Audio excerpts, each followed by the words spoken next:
በጌታ ሁለተኛ ያስባለው ሞት የመጀመሪያው ሞት ሮያል በስጋ የምትሞተው ነው። ኤርሚያስ በስጋ የምትሞተው ነው። ይሄ ነፍሳችን ከስጋችን የሚወጣው የመጀመሪያው ሞት ይባላል። ሮያልም ኤርሚያስም ዳኒም ብሩኬም እዚህ ያለ በሙሉ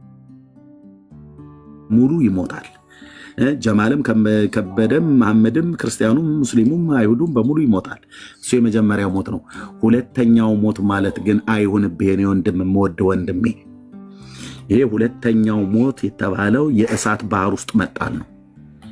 ኦኬ ገድለ ዘራብሩክን ያስተካክልልኛል ወንድምነት አዘጋጀው። ቅድም ወታች ላይ ያነበብነውን ኦኬ የእሳት ባህር ማለት ነው። ይህም የእሳት ባህር ሁለተኛው ሞት ነው። ይሄ ማለት ምን ማለት ነው? መንግስተ ሰማያት ነው የሚገባው ማለት ነው። የዚህ የእሳት ባህር ውስጥ የማይገባ ሰው መንግስተ ሰማያት ነው የሚገባው ማለት ነው። እዚህ የእሳት ባህር ውስጥ የማይገባ ሰው በእግዚአብሔር ላይ በኢየሱስ ክርስቶስ የሚያምነው ነው ማለት ነው። በእግዚአብሔር ላይ በኢየሱስ ክርስቶስ የሚያምነው ስሙ በሕይወት መጽሐፍ ይጻፋል ማለት ነው። ልብ በል፣ በሕይወት መጽሐፍ ተጽፎ ያልተገኘው በሕይወት መጽሐፍ ተጽፎ የተገኙት መንግስተ ሰማያት የሚገቡት፣ ተጽፎ ያልተገኙ ማናቸውም በእሳት ባህር ውስጥ ተጣለ ይላል። በሁለተኛው ሞት ይሞታል ማለት ነው። ይሄ ማለት ምን ማለት እንደው ታውቃለህ? ለዘላለም ከኃይሉ ክብር ርቀ በድቅድቅ ጨለማ የእሳት ባህር ውስጥ ነው ፍጻሜ የሚሆነው ማለት ነው። ፍጻሜያችሁ የሚሆነው ማለት ነው። አይሆንም። የሰለጠንን ሰዎች አይደለ እንዴ እናንተ? ክርስቶስ ኢየሱስ እያለ እንዴት ነው እሳት ባህር ውስጥ አይናችን ላይ እንገባለን? በትክክል ክርስቶስ ኢየሱስ እያለ ልክ ነው ያለ ስላለ እኮ ነው። ታዲያ በክርስቶስ ኢየሱስ ማመን ስምን በሕይወት መጽሐፍ ላይ መጻፍ ማለት ነው። በክርስቶስ ሰው ሲያምን ቅድም እንዳልከው ልክ በክርስቶስ ብቻ ሰው ሲያምን ማለት ነው። ይህን የእሳት ባህርን ምን አለ ገድለ ዘራብሩክ ወንድምነት ትልቁ ላይ ሆን ኦኬ በዚህ በሕይወት መጽሐፍ ላይ ስማቸው የሚጻፍ ማናቸው? በበጉ በክርስቶስ ኢየሱስ ሞትና ትንሣኤ ያመኑ ናቸው። ወንድምነት ቀይረውና ገድለ ዘራብሩክን እየሰማኝ ከሆነ ምን ይላል? ቅድም ያነበብነው ላይ ታች ወርደ የእሳትን ባህር አያያትም ብሎ ያለውን ታች አምጣው። ቅድም በዚችም በከበረች በብፁዕ እታች እሱ ኦኬ በከበረች በብፁዕ አባታችን ዘርአብሩክ እጅ ክቡር ቆብና ቅዱስ አስኬማን ስጋ ማርያም የሚባልን ንጹሕ የደረትን ልብስ ከቆዳ የተሰራ ቅንዓትን የተቀበለ ቅንዓት ብሎ የሚለው ቀበቶ ማለት ነው። የተቀበለ ከዘላለማዊ እሳት ይድናል ይላል። አየው ከዘላለማዊ እሳት ማለት ይሄ ቅድም ያሳየሁት ማለት ነው። ራዕይ መጽሐፍ ምዕራፍ 22 ምዕራፍ 20 ቁጥር 15 ላይ ያለው ዘላለማዊ እሳት የተባለው ሁለተኛው የእሳት ባህር የተባለው ሁለተኛው ሞት ማለት ነው። እና ይድናል አለ። አየህ ቀበቶ አስራ ትድናለህ። ይሄ ቀበቶ ደግሞ ስጋ ማርያም የተባለና አስኬማ ጳጳሳቱ የሚደፉት ቆብ እኮ ማለት እኮ እና እላው ላይ ጥፍርና ፀጉር ነው የምታስረው። አንድ ብቻ የዘርአብሩክ ፀጉር መሆኑን አረጋገጥ። አስኬማ ምናምን የሚባለው አስኬማ የተባለ ጳጳሳት ፕሮብለም ለምሳሌ ችግር የጌታን መቀበል ምናምን በሚለው ልታስኬዳው ትችላል። አይደለም አስኬማ ብሎ የሚለው ከራም በመቀበል በምናምን ኖ አይደለም። አስኬማ የሚባለው ጳጳሳት ጭንቅላታቸው ላይ የሚደፉት ቆብ የሚባለው አስኬማ ይባላል እኮ። እሱን ቆብ ማድረግ የጀመሩት እነሱ ይሄ ማለት ነው ያደረገው አስኬማ ማለት ይሄ ማለት ነው። አክሊሉን ለማስታወስ አይደል ይሄ የሚደረግ? ኧረ ምን ያገናኘዋል ብራዘር? እንዴ ይሄ እኮ ያማረ እኮ ስታደርገው ራሱ እንኳን የሚለሰልስ የማይጎረብጥ የሚለሰልስ ነገር ነው። የሸዋ አክሊል እንዲያደርጉ ማን ጠብቅም እኮ ግን በቃ ማን አድርጓል? ይሄ ሲጀምር መጽሐፍ ቅዱሳዊ አይደለም። የሸዋ አክሊል ጌታ ኢየሱስ ክርስቶስ ደሙ እየደማ እኮ ነው የሸዋ አክሊል ያደረገው እና ይህንን ድፉ አላለም። ኦኬ ይህንን ድፎ አላለም። ይሄ አስኬማ የሚባለው ይህን ነው። ግን ይህንን ያደረገው ሁሉ የራሴ ግምት ነው። እንደዛ ነው ወይ ጥያቄ ነው የጠየቁ? አይደለም ጥያቄው ከሆነ አይደለም ግን ይህንን ያደረገ የእሳትን ባህር አያይም ይላል። ይኸው ጽሑፉ ማለት የእሳትን ባህር አያይም ይላል። የእሳትን ባህር ማያይ ሁለተኛው ሞት ማለት የእሳት ባህር ተብሎ የተባለው እሱ በክርስቶስ ኢየሱስ አምኖ ስሙ በሕይወት መጽሐፍ ላይ የተጻፈ ሰው ብቻ የሚገባበት ነው። ስለዚህ ይህን ጽሑፍ አንብበህ ለመረዳት የሚያቅትህ እና አንተ አማርኛ አንብበህ መረዳት የማትችል አማርኛ ባነበብክ ቁጥር ሰዓት ሁሉ እባካችሁ ቄሶች ሲፈልጉልኝ ቄሶች ይፍቱልኝ ብለህ የምትለው ነገር አይደለም። አማርኛ አንብበህ መንፈሳዊም ቢሆን አማርኛን አንብበህ መረዳት ትችላለህ። ፖለቲካም ቢሆን መንፈሳዊ ማነው ፖለቲካም ቢሆን አማርኛ አንብበህ መረዳት ትችላለህ። በደንብ ነው የምትችለው። በደንብ ራሳችን እንዴት ነው የምንቆጥረው ብራዘር? አንተ የአዲስ አበባ ልጅ ሆነ እንደው እውነቱን ስነግርህ ማለት ነው ሪያሊ የከተማ ልጆች ከኛ ከገጠር ልጆች እንደውም የገጠር ልጆች ብዙ ንቁ አይደለንም ተብለ ስለምንባል እኛንም ባላገር የምንባለው እንደኔ አይነቱ ማለት ነው። እኔ እንኳን ከገጠሪቱ ኢትዮጵያ መጥቼ አንተ ማንም ደብተራና ማንም ፓስተር አታልለኝም ነው ብዬ የምልህ። ነቄ ነኝ ነው ብዬ የምልህ በነፍሳዊ ዓለም ላይ። እናንተ በከተማው ንግግር ነው የምትናገሩት። መጃጃል ጅላጅልነት አይሰራም እንዴ? ማንም ቄስ መጥቶ አንተ አማርኛ ቋንቋ መናገርና አቀላጥፈህ መጻፍ አቀላጥፈህ ማስተማር የምችል ሰው አማርኛ ለአገራዊ ጉዳይ ሲሆን ሪፖርተር ጋዜጣ የጻፈውን አንብበህ ጠቅላይ ሚኒስትር አብይ ትክክል አይደሉም ናቸው አይደሉም፣ መለስ ተሳስቷል አልተሳሳተም፣ ደርግ ነበር ትክክል አይደለም፣ ሚኒሊክ ትክክል አይደሉም ናቸው በሎ የሚለውን ብይን ለመስጠት አማርኛ አንብበህ ያንን ሁሉ ጋዜጣ አንብበህ ከውስጡ ማርች አውጥተለት ማለት ነው። ይሄኛው ትክክል ናቸው እዚህ ጋር ያሉት የጠቅላይ ሚኒስትሩ፣ እዚህ ጋር ደግሞ የንጉሱ የጃንሆይ ደግሞ ትክክል አይደለም ብለህ የታሪክ መጽሐፍትን አገላብጠ አገራዊ ጉዳይ ላይ አስተያየት የምትሰጥ መንፈሳዊ ዓለም ላይ ስትመጣ አንዲት አማርኛ አንዲት አረፍተ ነገር አንብበህ አይገባህም ብለው ሲሉ እንዴት እንደ እኔ ይቅርታ ይህን ቋንቋ ስጠቀም ሮያልዬ ኦፌንድ ካደረገ በጣም ይቅርታ፣ እንዴት እንደተጃጃልክ ነው በጣም የሚገርመኝ። አንተ እኮ አገር ኤርሚያስ መጃጃል እኮ አሁን ለምሳሌ ልንገርህ፣ አሁን እኔ በራሴ በእምነቴ ደረጃ ነገርኩ እኮ። አሁን ለምሳሌ በእኛ እምነት ደረጃ ምንድን ነው ኃጢአት ምናምን ምንድን ነው የምትናገረው? ቄስ አለ ኧረ ምንድን ነው የሚባለው? ነፍስ አባት የንስሐ አባት። አሁን እኔ ንስሐ አባት ምናምን የለኝም አላውቅም። ገብቶሃል? እና ምንድን ነው መሰለህ እንደውም ጓደኞቼን የሆነ በላቸው ነገር አለ። እኔ ንስሐ አባት ምናምን እንደዚህ አሁን ምሳሌ የሰራውን ነገር ምናምን ተናዘዝ ምናምን ሲሉ አይ እኔ እንደዚህ ምናምን የሚል ነገር አለኝ። ምክንያቱም አንደኛ አላውቀውም፣ ገባህ?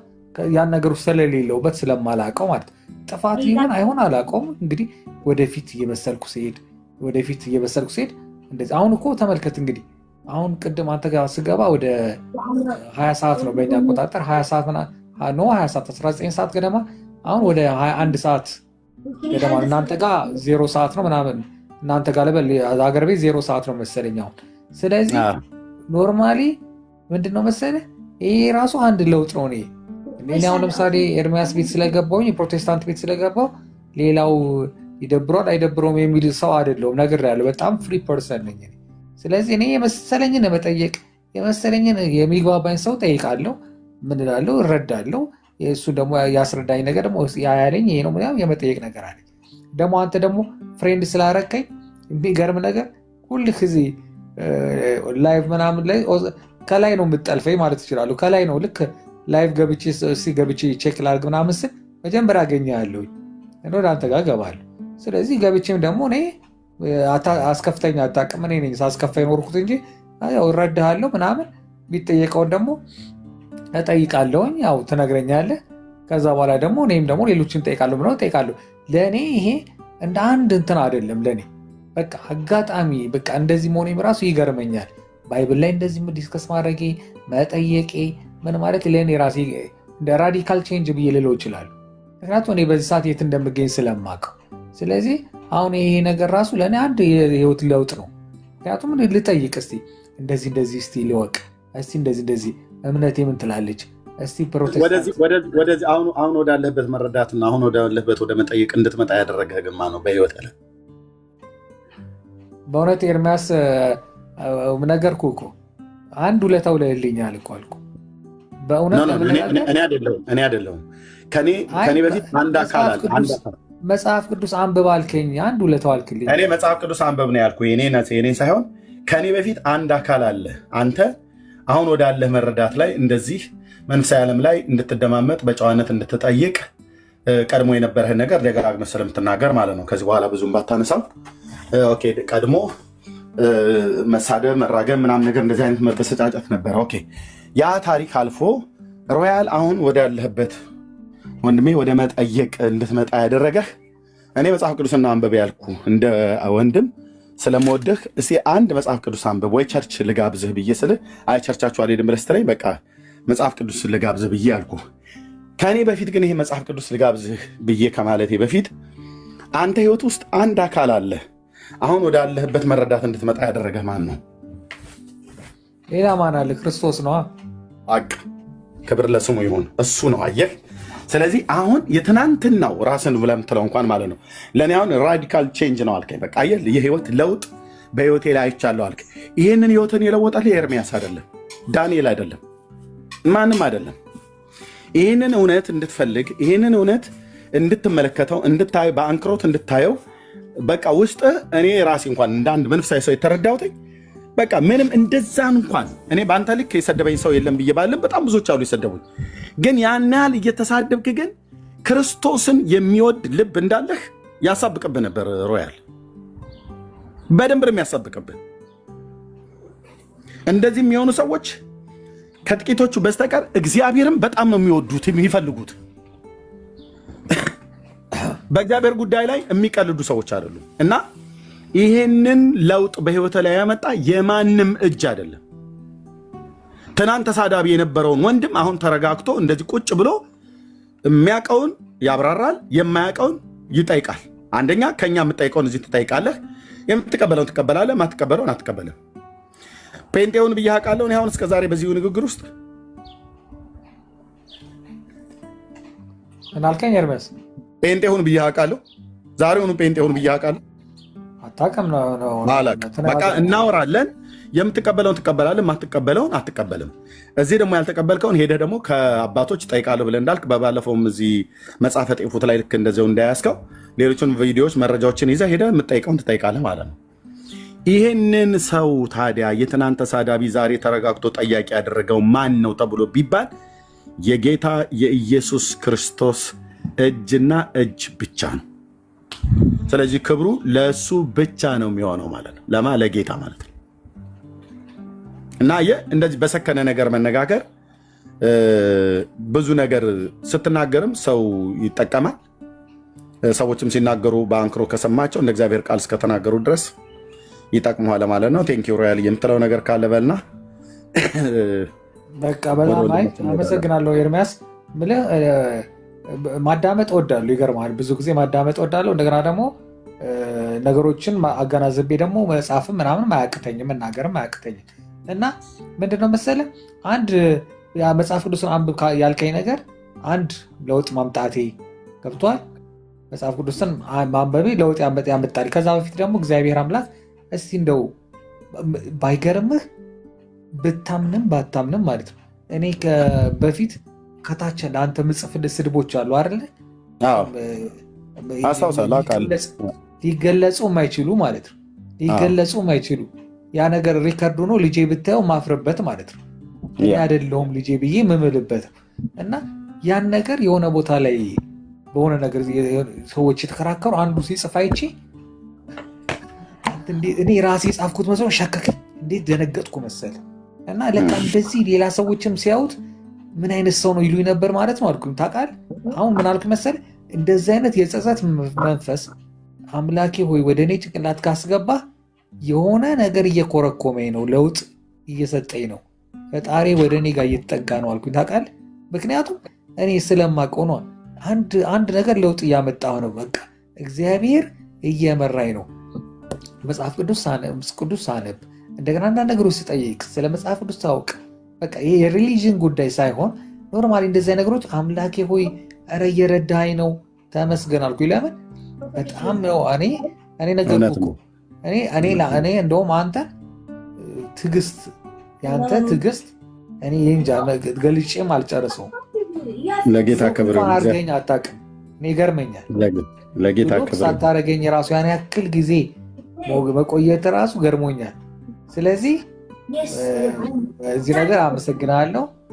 ያው ወደፊት በእምነት ባንገናኝም ግን ንጹህ ወንድሜ ነህ፣ ንጹህ ወንድምህ ነኝ።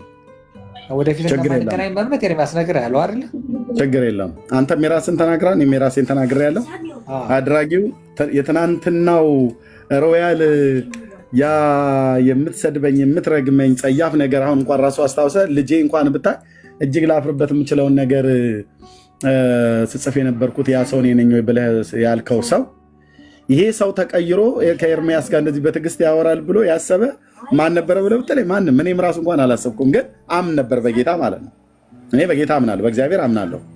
የትናንት ታሪክን ቀይሮ የትናንት ተሳዳቢነትን ቀይሮ ዛሬ ተረጋግተህ ቁጭ ብለህ ከኔ ጋራ በእንዲህ አይነት እንድናወራ ከወንድሞች ጋራ እንድናወራ ብዙ ህዝብ ባለበት እዚህ ቁጭ ብሎ እየሰማን እኔ እናንተ ስናወራ በዚህን ያህል ትዕግስት በዚህን ያህል መታገስ እዚህ የሚሰሙ ወንድሞችና እህቶችን ያቸው እኔ እናንተም እንደውም እየተነጋገርን ጊዜ ያልፋል። መስማት በጣም ከባድ ነው እና ይህንን ዘመን ይመጣል ብለህ ኤርምያስ አምነህ ነበር ወይ ብለህ ብትለኝ እኔ አምናለሁ በጌታዬ ማለት ነው። ትናንትና የሰደቡኝ ሰዎች ከኔ ጋር አብረው ወንጌል ሰባኪ ሆነው አይቻቸዋለሁ። እኔ የተሰደብኩት በስንፍናዬ ከሆነ በራሴ ስንፍና ነው፣ ምንም ላደርገው አልችልም። በቃ ያደርሳል። ስለ ወንጌል ግን ከሆነ የተነቀፍኩት የተሰደብኩት ሮያል የሰደብከኝ ስለ ወንጌል እንጂ በግል ተገናኝተን አይደለም፣ በድዬ በድለኸኝ አይደለም።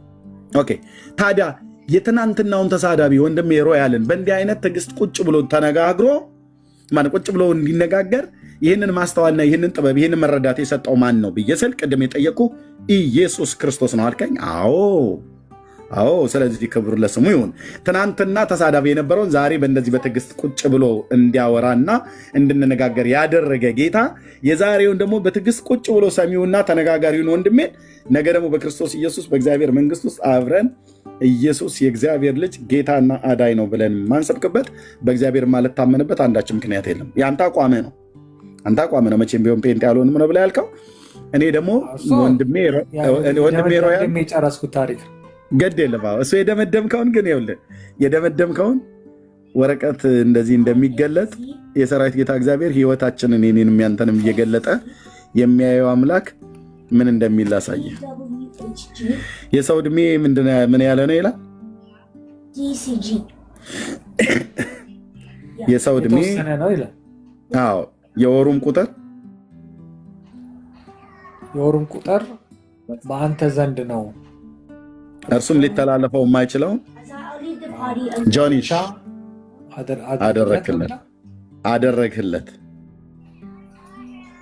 አደረግህለት። ምን ማለቱ ነው? አደረክለት ማለት ነው። አደረከ ብለን ስለምናንበህን ብለን ስለምን አደረክለት ብሎ የሚለው አደረግህለት ማለት ነው።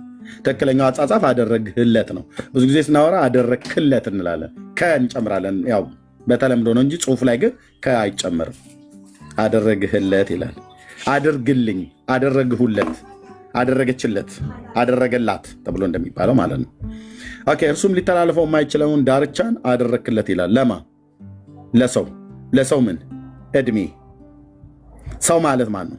ሮያል ኤርሚያስ እዚህ ያሉ የተሰበሰቡ በሙሉ ኦኬ ዕድሜያቸው ምን የሆነ ነው ማለት ነው? የተወሰነ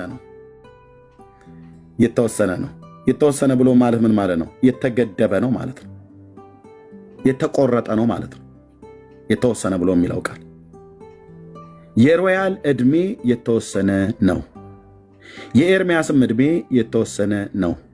የአዳም ዘር በሙሉ የወሩም ቁጥር በአንተ ዘንድ ነው ይላል። ማለት ምን ያህል ዘመን፣ ምን ያህል ወራት፣ ምን ያህል ቀናቶች እንደሚኖር እዚህ ፕላኔት ላይ ማን ብቻ ነው የሚያውቀው? በአንተ ዘንድ ነው ይላል። የወሩም ቁጥር በአንተ ዘንድ ነው። በማ ዘንድ? በፈጣሪው በእግዚአብሔር ዘንድ ነው። በሮያል ዘንድ አይደለም። የወሩ ቁጥር ማለት አሁን ምን ያህል ዘመን እንደኖርክ ታውቀዋለህ። በእነዚህ ዘመናት ሁሉ ማን እንዳኖረህም ልታቆም ትችላለህ፣ ላታቆም ትችላለህ። ግን እግዚአብሔር ነው። ክርስቲያን እንደመሆን መጠን እግዚአብሔር ነው ያኖረኝ ነው ብለህ የምትለው። ከዚህ በኋላስ ምን ያህል ዘመን ቀረህ? ሮያል ምን ያህል ዓመታት ቀሩ? ምኑን አውቀዋለሁ? ፈጣሪ ነው የሚያውቀው። ምን ያህል ዘመን እንደቀረ፣ ምን ያህል ወር እንደቀረ፣ ምን ያህል ቀናቶች እንደቀረ ምን የምታውቀው ነገር የለም። ፈጣሪ ነው የሚያውቀው።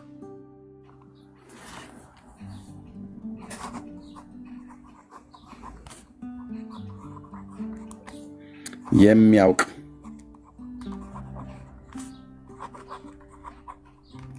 ኦኬ። እኔስ ብጠይቀኝ እኔም ፈጣሪ ነው የሚያውቅ። እዚህ መካከል አሁን እያንዳንዱ እጅህን አውጥተህ ተናገር ብዬ ብለው ማንም አያውቅም። ማንም አያውቅም። የፈለግከው የተማሩ ሰዎችን ሄደህ ጥራ፣ ማናቸውም አያውቁ። ግምት ሊገምቱ ይችላሉ። የራሳቸውን ምኞት ሊተነብዩ ይችላሉ። አንድ የቤተክርስቲያን ሰው ምን አለ? እኔ 100 ምናምን ነገር ዓመት ነው ምናምን ነገር ምኖረው አለ። አቤት ቤት ባይዘው የጥላሁን ገሰሰ አርቲስት ጥላሁን ገሰሰም እንደዚህ ብሎ ነው የሞተው። እንደዚህ አይነት ቃል ይቅርባችሁ አልኩ ብራዘር።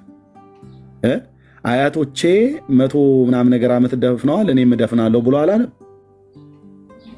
ጥላሁን ገሰሰ ማለት ነው ዘፋኙ፣ ታዋቂው ዘፋኝ። እንደዚህ ብለህ ባልክ ቀን በማግስቱ ይጠራሃል የሰራዊት ጌታ እግዚአብሔር ማለት ነው። እስትንፋስን ለስብሰባ ይጠራዋል። አንዱን ፓስተር መድረክ ላይ ቆሞ እንደ ሲናገር ሰማሁት። እኔ 100 ነው የምቆጥራት ምናምን ነገር አላለም። ኧረ ተው ብራዘር፣ እሺ ተው። አሁንም አንዱ ኮከብ በማስቆጠር አለ ወንድማችን አጉማስ ማለት ነው። ስንት ዘመን እንደሚኖሩ ማን ነው የእናቷን ስምና የአባቱን ስም አምጣልኝ፣ ጀዲ መሬት ነው ሰንቡላ ነው ምናምን ነገር ብሎ ይሄን ያህል ዓመት ትኖራለህ። እሱ ጥንቆላ ነው ብራዘር። የወሩ ቁጥር ባንተ ዘንድ የሰው ዕድሜ የተወሰነ ነው። ማን የወሰነው ይህንን ዕድሜ? ጌታ። ሮያል የተወሰነለት የዕድሜ ዘመን ርቀት አለ። ከዚህ እስከዚህ ብሎ ጌታ ያሰመረለት በእነዚህ ዘመን ክልል ውስጥ ይኖራል። ኤርሚያስም እንደዚሁ፣ ሌሎችም እንደዚሁ ማለት የተወሰነልን ዘመን አለ። አንዳንዱ በ80 ዓመቱ እንዲሞት፣ አንዳንዱ በ60 በ50 እንደዚህ በ90 በ100 በ110 ሶሪ አንድ ሻረኩት እዚህ ጋር በ110 በ120 እንደዚህ ብቻ እያለ ማለት ነው። ሶሪ 120 እንደዚህ እያለ የወሰነዋል እድሜ ዘመን ማለት ነው። ማን የወሰነው? እግዚአብሔር ነው። ሊተላለፈው የማይችለውን ዳርቻን አደረክለት ማለት ይሄ ገደብ ከተቀመጠ ማለት ነው። በህይወት ዘመን ላይ ማንም አያልፍም። እሺ አሁን ምን ያህል ጊዜ ቀረብ ይብል ስለ ሮያል አላውቀውም አልከኝ። አይበለውና ጌታ መድኃኔዓለም ነገ ነው የመሞቻ ቀን ተብለው ትባል ምን እንደምታደርገው ዛሬ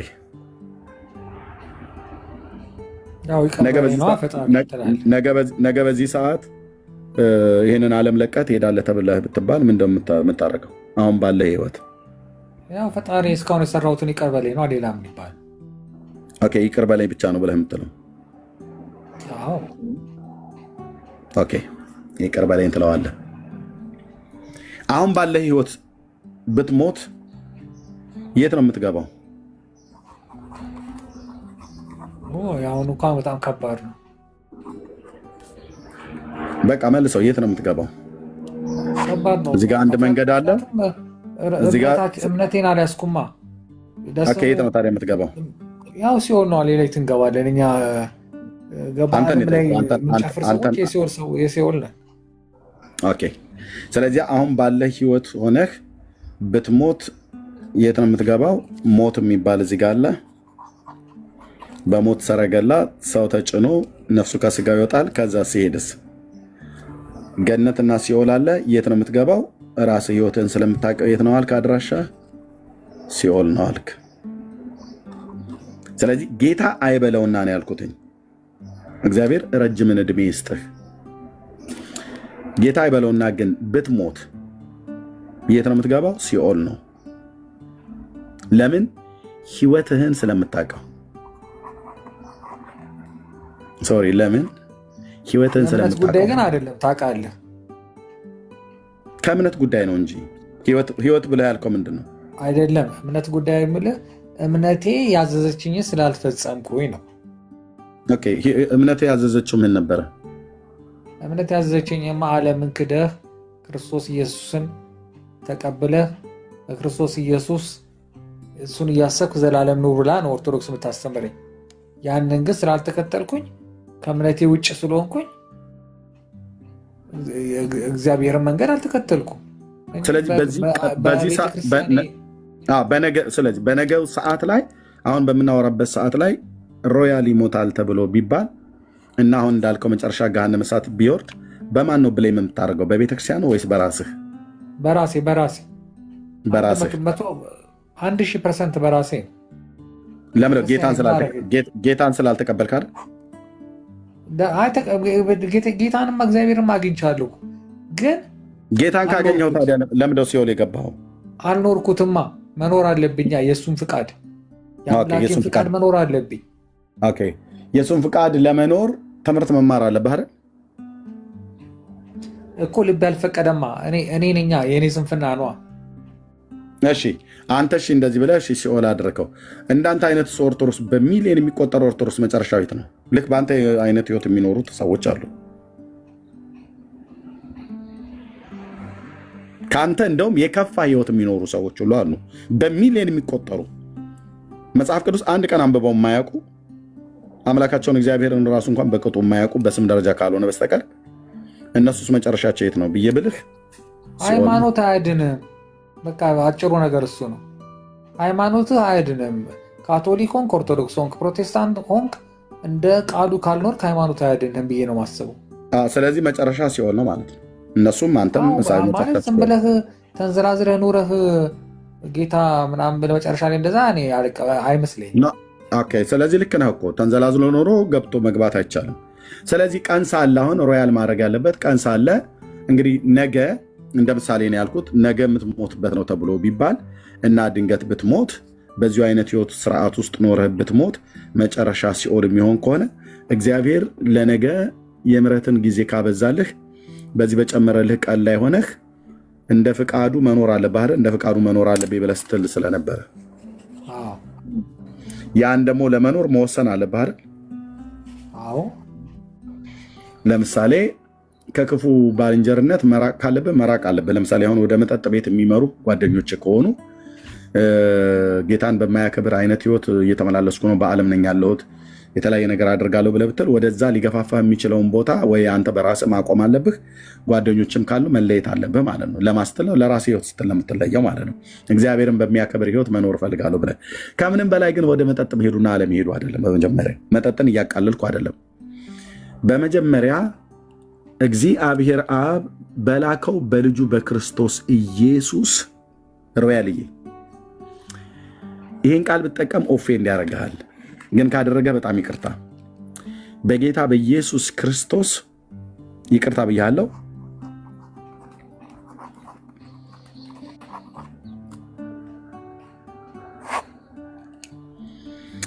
አታምንም። ይህንን ማን ያምናል? እኔ ኤርሚ አምናለሁ እያልኩ እየነገርኩህ እንዴት አታምንም ትለኛለህ? እኔን ለማናደድ ነው ብለህ ካልክ ኖ አይደለም። አስቀድሜ እንደዛ አይነት ጨለምተኛ አይደለሁም። አታምንም ብዬ ስልህ ያስኬዳል። ለምን መሰለህ? አታምንም። እሱ ክርስቶስን ያመነ እሱን መስሎ ነው መኖር ያለበት የሚለውን እቀበላለሁ። ራይት ኦኬ። አታምንም ብዬ ስልህ ቃሉ ኦፌንድ ካደረገ በጣም ይቅርታ ያልኩ ለዚህ ነው። አታምንም። አምናለሁ እንኳን ብለህ ብትለኝ እንዴት ነው የማታምነው? እንደ ቅዱስ ቃሉ አታምንም። ካመንከው ያንን እንደ ቃሉ መኖር አለብህ። እንደ ቅዱስ ቃሉ አታምነው። እንደ ቃሉ አታምነው።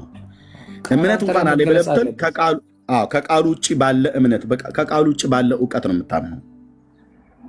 ኦኬ። ለምሳሌ አሁን ጳውሎስ የሚባል ሐዋርያ ታውቀዋለህ? ትልቁ ሐዋርያ ማለት ነው። በጌታ አያምንም ነበር። በመሲሁ ማለት ነው፣ በኢየሱስ ክርስቶስ አያምንም ነበር። ተቃዋሚ ነበር፣ አሳዳጅ ነበር፣ ገዳይ ነበር። ግን የሃይማኖት ሰው ነው፣ ፈሪሳዊ ነው፣ ስመጥር ፈሪሳዊ ነው። በጌታ በኢየሱስ ክርስቶስ በማመን ግን የሚገኘውን የኃጢአትን ይቅርታ አላገኘም ነበር። ስለዚህ ነው እሱ ሲያሳድድ ጌታ ኢየሱስ ክርስቶስ በደማስቆ ላይ ተገናኝቶ ራሱን የገለጠለት ማለት ነው። ስለዚህ ገሃነመ እሳት የመግባትህም ጉዳይ ኢየሱስ ክርስቶስን ባለማመንህ ነው። አታምንም ብያልኩ ለዚህ ነው። መጽሐፍ ምን ይላል? በዮሐንስ ወንጌል መጽሐፍ ምዕራፍ 3 ቁጥር 16 ላይ ዮሐንስ 3:16 ላይ በእርሱ የሚያምን ሁሉ ይላል ያለ አያው ሮያልዬ። በመጀመሪያ አሁን መጠጥ ቤት መገኘትህ የተለያየ ድካም ማድረግህን እሱ አይደለም በመጀመሪያ የሚታየው። እሱ ማለት ኃጢአት አይደለም። ደወሪ ጠጣ ወይ ደግሞ እንትና በለው እያልኩ አይደለም። በዮሐንስ 3:16 ላይ እማዬ ዮሐንስ 3:16 ላይ ምን እንደሚል ያውላ አየው። በእርሱ የሚያምን ሁሉ፣ በእርሱ የተባለው በጌታ በኢየሱስ ማለት ነው፣ የዘላለም ሕይወት እንዲኖረው እንጂ እንዳይጠፋ እግዚአብሔር አንድያ ልጁን እስኪሰጥ ድረስ ዓለሙን እንዲሁ ወዷል። በዓለም ውስጥ ደግሞ ሮያል ስላለ ሮያልን እንዲሁ ወዷል። ኤርሚያስን እንደዚሁ ወዷል። ኦኬ። ዓለም በልጁ እንዲድን እንጂ በዓለም እንዲፈርድ እግዚአብሔር ወደ ዓለም አላከውምና አሁንም በየተናጠል እያደረግን ስማችን እናስገባበት። ሮያል ወይ ኤርሚያስ በልጁ በማልጅ በእግዚአብሔር ልጅ አታንኩሻኩሹ ፕሊስ። በተናጠል ላድርገው። ዓለም ብሎ የሚለው ኔሽንን ነው። አሁን በተናጠል ስናደርገው ሮያል ለራሱ የሚያምነው ስለ መሐመድ ሲል ስለ ኤርሚያስ ሲል አያምንም። ስለ ዳንኤል ሲል አያምንም። እኔም ስለ ሮያል ብዬ አይደለም ያመንኩት። ዳኒም ስለ እኔ ሲል አይደለም ያመነው። እኔ ስለ ራሴ ነው ያመንኩት፣ በእግዚአብሔር ልጅ ማለት ነው። እግዚአብሔር ለዓለም ነው የሰጠው። በዓለም ውስጥ ነው ያለውን። ዓለሙ እየቀለድበት ነው፣ ዓለሙ እያሾፈበት ነው። እኔ ግን በእግዚአብሔር ልጅ እንዳላሾፍ እንዳልቀልድ እግዚአብሔር ለሕይወት የሚሆን ንስሐን ሰጠኝና በእግዚአብሔር ልጅ አመንኩ ማለት ነው። ስለዚህ ሮያል ዓለም ብሎ በሚለው ውስጥ ስላለ ማለት ነው። ሮያል በልጁ በማ በእግዚአብሔር ልጅ ማለት ነው እንዲድን ነው እንጂ በሮያል እንዲፈርድ እግዚአብሔር ወደ ሮያል አላከውምና። ወደ ዓለም ብሎ የሚለውን ቃል የተጠቀምኩት ዓለም ብሎ በሚለው እኔ እዚህ ዓለም ውስጥ እኔ እናንተ አለን። ዓለም በዓለም አየው። ኦኬ። ስለዚህ ኤርሚያስ በልጁ በማ በእግዚአብሔር ልጅ በኢየሱስ ክርስቶስ ማለት ነው። በእኔ ልጅ አይደለም። ኤርሚያስ በእግዚአብሔር ልጅ በኢየሱስ እንዲድን ነው እንጂ በኤርሚያስ እንዲፈርድ እግዚአብሔር ወደ ኤርሚያስ አላከውምና። ኦኬ። በእርሱ በሚያምን በማ በጌታችን ማለት ነው። በእርሱ የተባለው እሱ ስለሆነ በሚያምን አይፈረድበትም። በማያምን ግን በአንዱ በእግዚአብሔር ልጅ ስም ስላላመነ አሁን ተፈርዶበታል ይላል። አሁን ተፈርዶበታል። ሮያል ያውም በዚህ ሰዓት ላይ በእግዚአብሔር ቁጣ ውስጥ ነው ያለው። አንተ ለምን በእግዚአብሔር ልጅ አታምንም?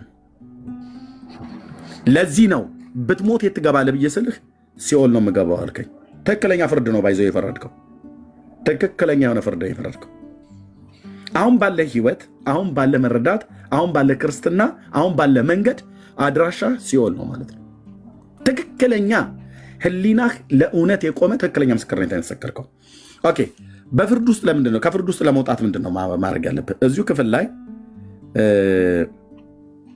እንደዚህ ይላል፣ በልጁ የሚያምን ሎክ እዚሁ ምዕራፍ ላይ ነው ቁጥር 36 በልጁ የሚያምን በማልጅ በእግዚአብሔር ልጅ ማለት ነው በኢየሱስ ክርስቶስ የሚያምን የዘላለም ህይወት አለው። ኦ ሎርድ። በልጁ የማያምን ግን የእግዚአብሔር ቁጣ በእርሱ ላይ ይኖራል እንጂ ህይወትን አያይም። ለዚህ ነው በእግዚአብሔር ቁጣ ውስጥ አለ ያልኩ። ስለዚህ የእግዚአብሔር ቁጣ ደግሞ አቤት። እሺ ቀጥል። የእግዚአብሔር ቁጣ ውስጥ ነው ያለው። ለምን? በእግዚአብሔር ልጅ ስላላመንክ። አምናለሁ እንኳን ብለህ ብትል እምነትህ በእውነተኛ እውቀት ላይ የተመሰረተ አይደለም። በእውነተኛ እውቀት ማለት የእግዚአብሔር ቃል ማለት ነው። በእውነተኛ እውቀት ላይ የተመሰረተ አይደለም እምነት። የተመሰረተ አይደለም። አምናለሁ እንዴ ኤርሚ ምን ነካ አንተ? አምናለሁ እንጂ እኔማ ክርስቲያን እኮ ነኝ ብለህ ብትለኝ ኦኬ ታምናለህ። እምነት ግን በእውነተኛ እውቀት ላይ አልተመሰረተም። ይሄ እውነተኛው እውቀት ምንድን ነው?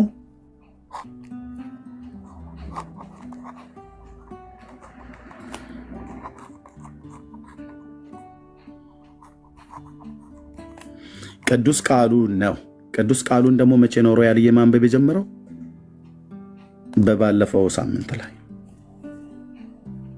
በእነዚህ ሁሉ ዘመናት አላነበብከውም። እንዴት? ቅዱስ ቃሉ ስለማን ይናገራል? መጽሐፍት በሙሉ የሚለውን ስማለኝ። ዮሐንስ ወንጌላዊው በምዕራፍ 5 ቁጥር 39 ላይ እንደዚህ ይላል።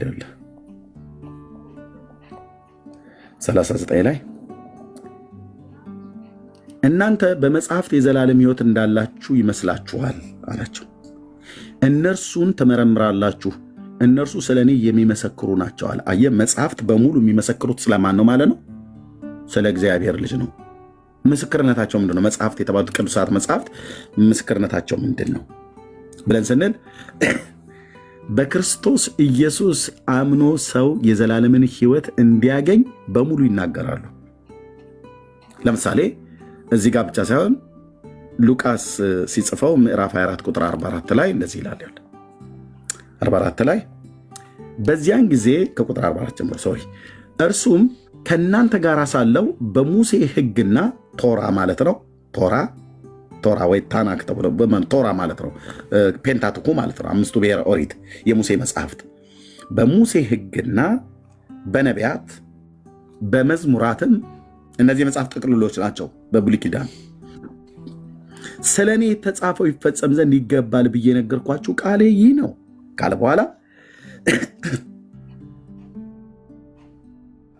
በዚያን ጊዜም መጽሐፍትን ያስተውሉ ዘንድ አእምሯቸውን ከፈተላቸው።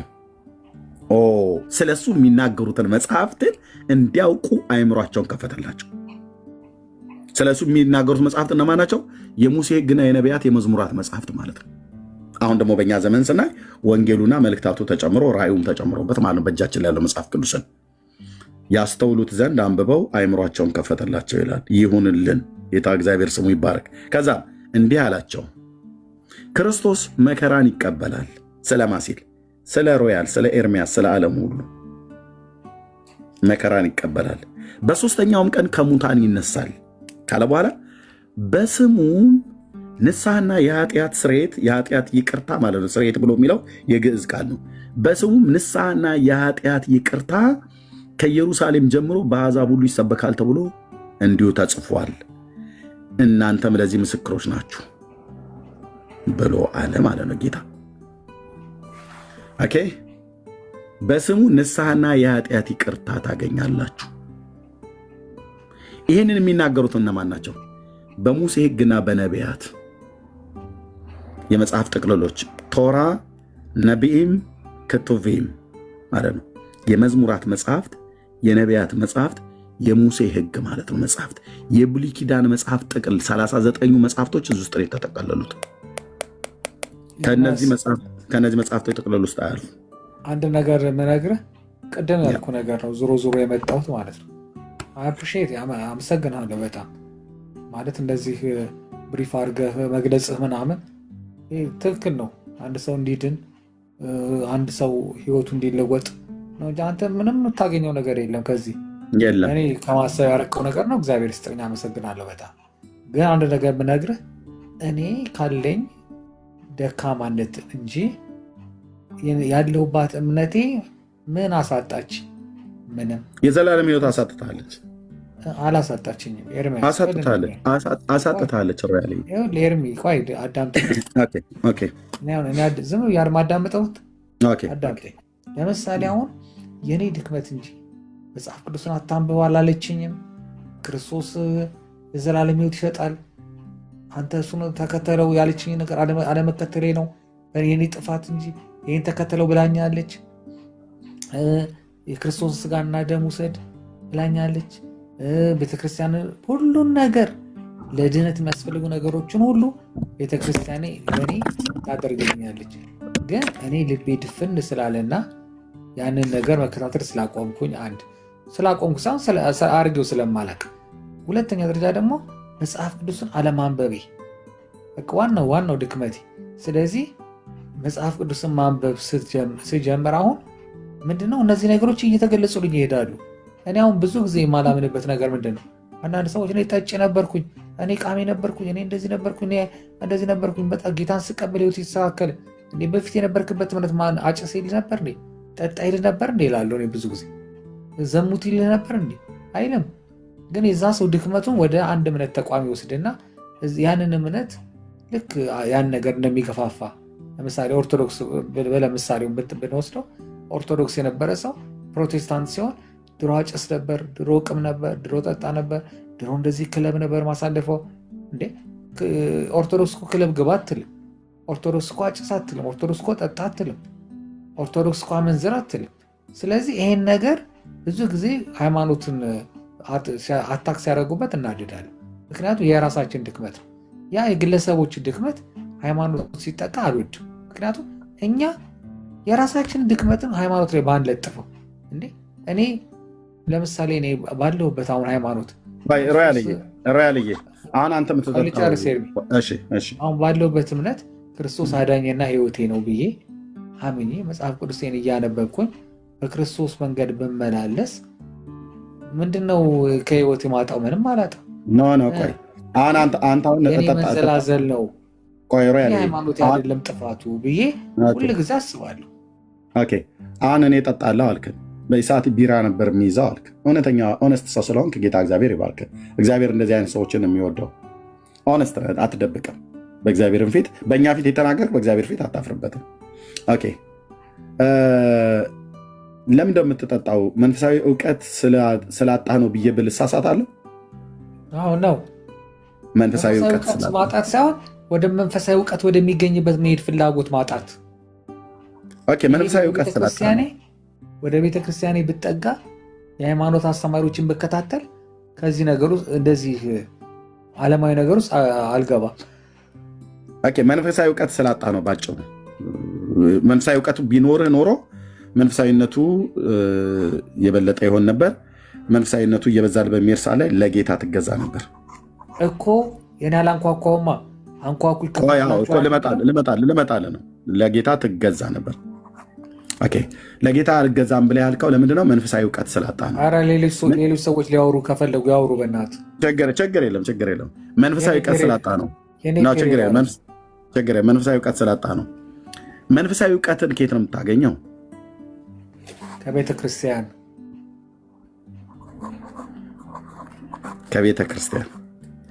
ቤተ ክርስቲያን መንፈሳዊ እውቀትን ትመግባለች አይደል? በደንብ ትመግባለች።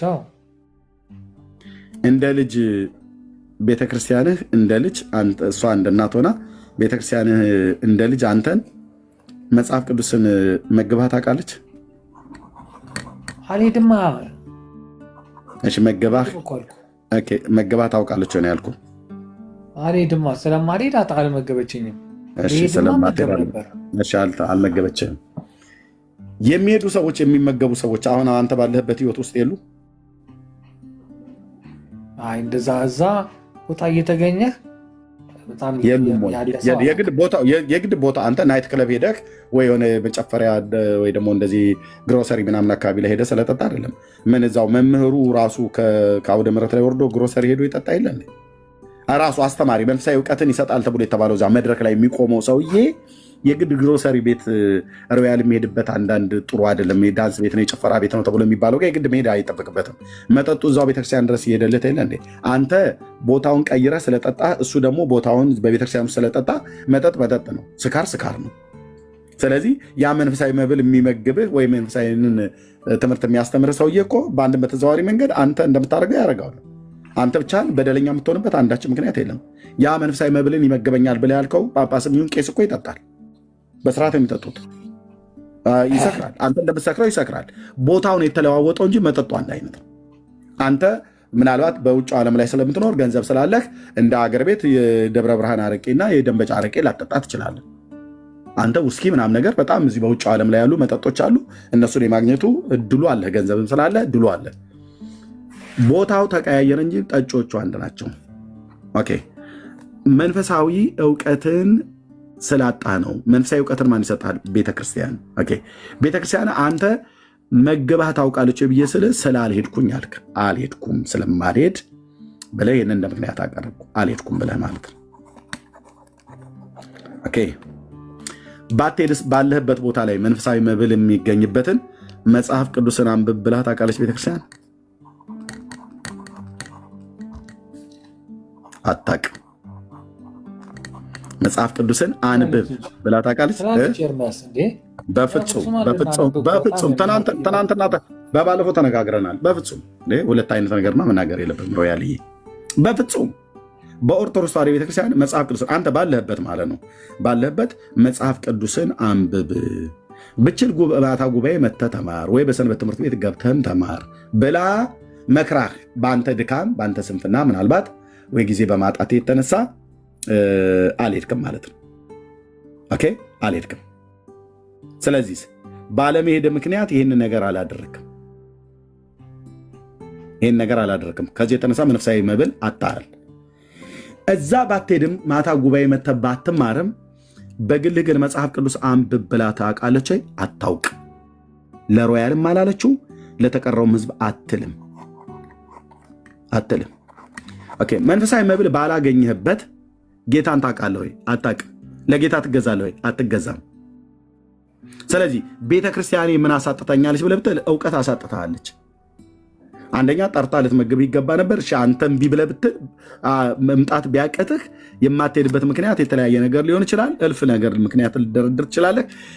ባትመጣም ያለህበት ድረስ መጥተው መምህራኑ ሊያስተምሩ ይገባ ነበር። እሱም ባይችሉ መጽሐፍ ቅዱስን አንብብ ብለው ሊሉ ይገባ ነበር። እኔ እንዳልኩ ማለት ነው። አንብብ ብለው ሊሉ ይገባ ነበር። አላሉም።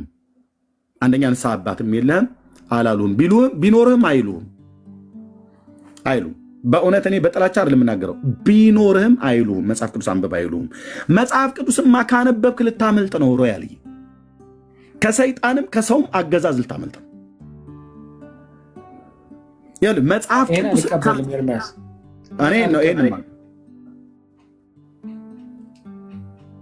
ስለዚህ ክርስቶስን ያላወቀው ለምንድን ነው ብዬ አታምንም ብዬ ብልህ ለምንድን ነው? በእውነተኛ እውቀት አይደለም። የእኔ ድክመት ነው። ሁሉን ነገር ወደ እኔ ነው የሚጭነው። ጥሩ እኮ ነው። ራስህን ተጠያቂ ማድረግ እኮ ጥሩ ነው። ግን አንተ ብቻ ሳትሆን ቤተክርስቲያንህም ጭምር ነች። ምን አልከኝ? ከቤተክርስቲያኔ ምን አጥቼ አልክ? የዘላለምን ሕይወትን አጥተሃል። የዘላለምን ሕይወትን የሚሰጠውን እውቀት አልሰጠችህም። ኦኬ። እኔ ባለመሄዴ ነው አልክ። የአንተ ብቻ አለመሄድ አይደለም፣ እሷ መሄድ ነበረባት። አየህ፣ ቤተክርስቲያን ሕያጅ ነች። ማንን ትልካለች? አገልጋዮችን ትልካለች። እዚህ አልመጣ ብሎ ያለ አንድ ሮያል የሚባል ወንድም አለ። አገልጋዮቹ መጥተው ሊያስተምሩ ይገባ ነበር። ምንድን ወደ ቤተክርስቲያን የማትመጣበት ጉዳይ እና ይህም ማታ ጉባኤም ላይ በሰንበት ትምህርት ቤት ውስጥም የለም። አንተ ብቻ አይደለም ወደ ቤተክርስቲያን መሄድ ያለብህ፣ ቤተክርስቲያንም ወደ አንተ መምጣት አለባት። እንደ ብዛታችን መጠን ይህን ሁሉ ኖ እንደ ብዛታችን ስንት ቄስ ነው ያለው በኦርቶዶክስ ቤተክርስቲያን? እንኳን ከዛሬ 15 ዓመት በፊት የማውቀው ከ600,000 በላይ አገልጋይ ያላት ወንድምነት። ትክክለኛ መረጃ ነው የምነግርህ። ከዛሬ 15 ዓመት በፊት የኦርቶዶክስ ቤተክርስቲያን 600,000 ከግማሽ ሚሊየን ማለት ነው። አሁን በትንሹ በጣም አጋነንኩት ብዬ ብል ከ1 ሚሊየን ያልተናነሰ አገልጋይ ያላት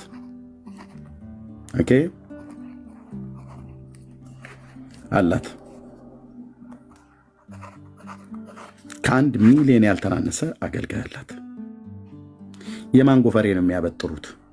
ምንድነው ስራቸው እንዴ? እናንተ ብቻ ተነስታችሁ ቤተክርስቲያን ስትሄድ ነው እንዴ የጠፉትን በጎች የሚፈልግ ጌታ ኢየሱስ ክርስቶስ በጌርጌሴኖን በመቃብር ስፍራ ተጥሎ የነበረውን ሰው ትዝ ይልሃል? መጽሐፍ ቅዱስን ወደፊት ስታነብ ታየዋለህ ወይ ፊልሙ ላይ አይተው ከሆነ ማለት ነው። በጌርጌሴኖን በመቃብር ስፍራ ተጥሎ የነበረውን ሰው ማንም ዞር ብሎ ያላየውን ሰው የገሊላን ባህር ተሻግሮ ነው ሄዶ በሰንሰለት ታስሮ ሰንሰለቱን ሁሉ ይበጥስ ነበረ። ሌጊዮን መንፈስ የነበረበት ሰው ማለት ነው። በከተማ ውስጥ የነበሩት የኢየሩሳሌም ከተማ ውስጥ የነበሩ የሃይማኖት መሪዎች እያንዳንዱ ስትራቴጂ የሆነውን ቦታ ይዘውታል። ሉቃስ በመልእክቱ ላይ ሲጽፍ ምዕራፍ 3 ላይ ስትራቴጂ የሆነ ቦታውን ነው የያዙት። እነኚህ ሰዎች የህዝብ አለቆች ናቸው። ማንም ግን ዞር ብሎ የሚያያቸው አልነበረም።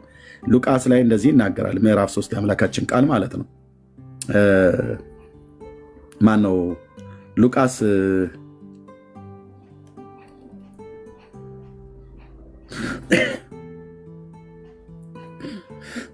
ሉቃስ 3 ላይ ጢባሪዮስም ቄሳር የሮም መንግስት ማለት ነው።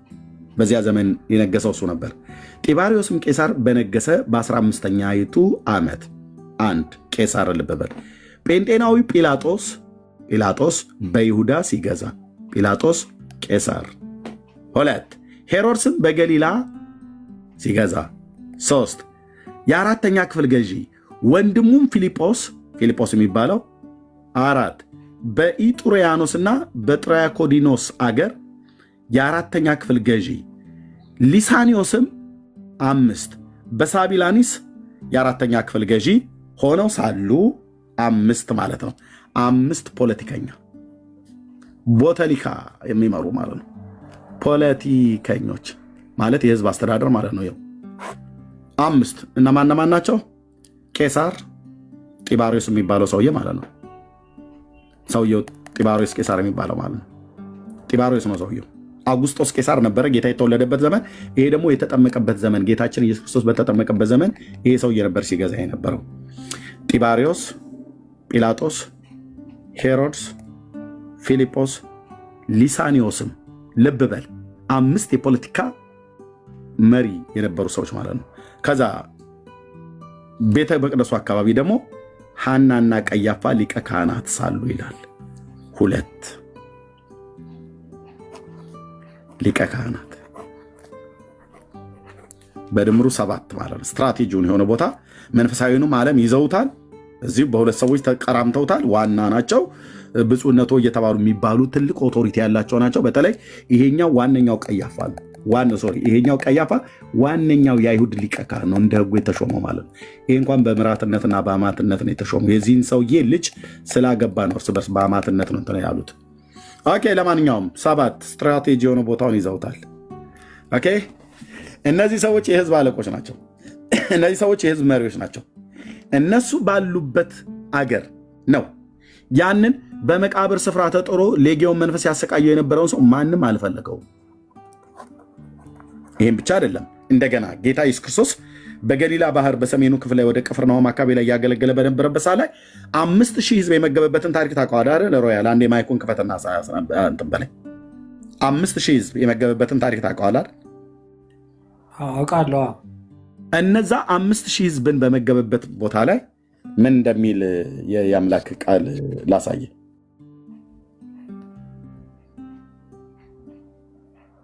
የህይወት እንጀራ እኔ ነኝ ያለው ነው አይደለም።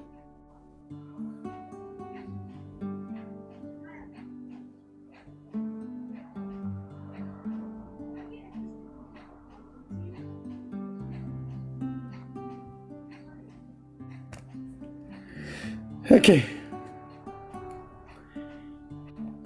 ኢየሱስም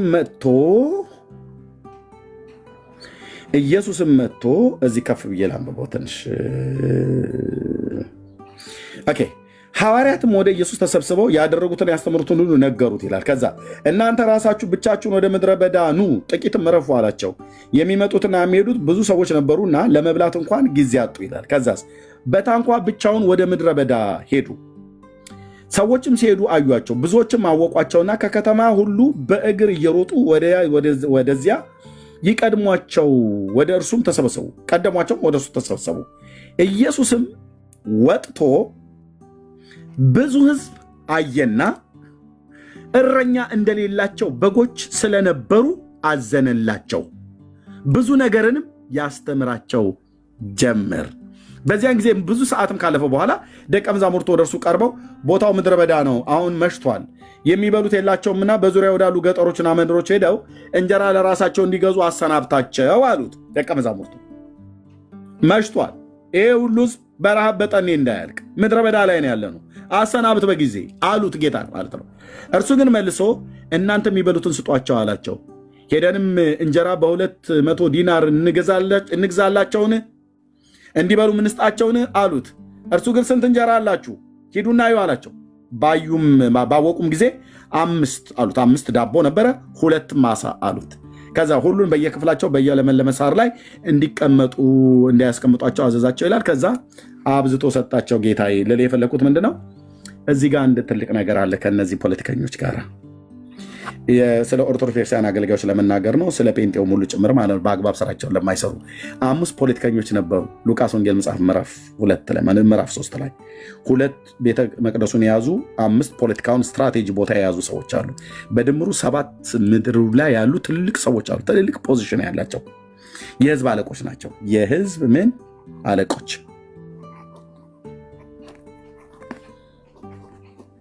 የህዝብ አለቆች ምን ተብለው ይጠራሉ?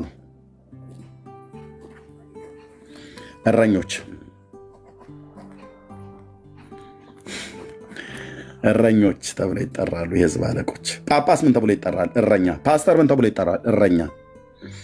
እረኛ መንጋውን መጠበቅ አለበት የለበትም? አለበት። የጠፋው መፈለግ የለበትም እንዴ? አለበት እኮ ነው እየምልህ፣ አለበት። ፓስተር ይሁን ጳጳስ አይ ዶንት ኬር አባውት፣ አለበት። እንዲሁ ዝም ብሎ ይማረነ ወይ ሳለነ ማለት ብቻ አይደለም፣ አለበት። ወይ ደግሞ እሑድ የሚመጣውን ሰው ብቻ ኢየሱስ ጌታ ነው እያሉ መድረክ ላይ ብቻ መናገር አይደለም። የጠፋውን አንድ ሰውም ቢሆን መፈለግ አለበት። ጌታ ግን ምን አለ? ኢየሱስም ወጥቶ ብዙ ሕዝብ አየና እረኛ እንደሌላቸው በጎች ስለነበሩ አዘነል። እረኛ ያጣ በግ ምንድን ነው? ተቅበዝባሽ። እንዲህ አረ ጌታ ኢየሱስ ተሳስተሃል ብለን በለው አንለውም። የተሳሳተና የሚሳሳት አምላክ አይደለም። ታዲያ እነዚህ ሁሉ እረኞች አለቆች እያሉ እንዴት እረኛ እንደሌለው መንጋ ተበትኖ ባየቸው ጊዜ አዘነላቸው እንዴት ይላል?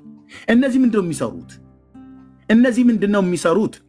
የማን ጎፈሬ ነው የሚያበጥሩት? 5 ፖለቲከኞች ከቄሳር ጀምሮ ሄሮድስ፣ ጲላጦስ በለው በሙሉ እዛ ተደራጅተው ቱባ ሆነው ተቀምጠው ይህንን ህዝብ እረኛ እንደሌለው ባዩ ጊዜ አዘነላቸው ይላል።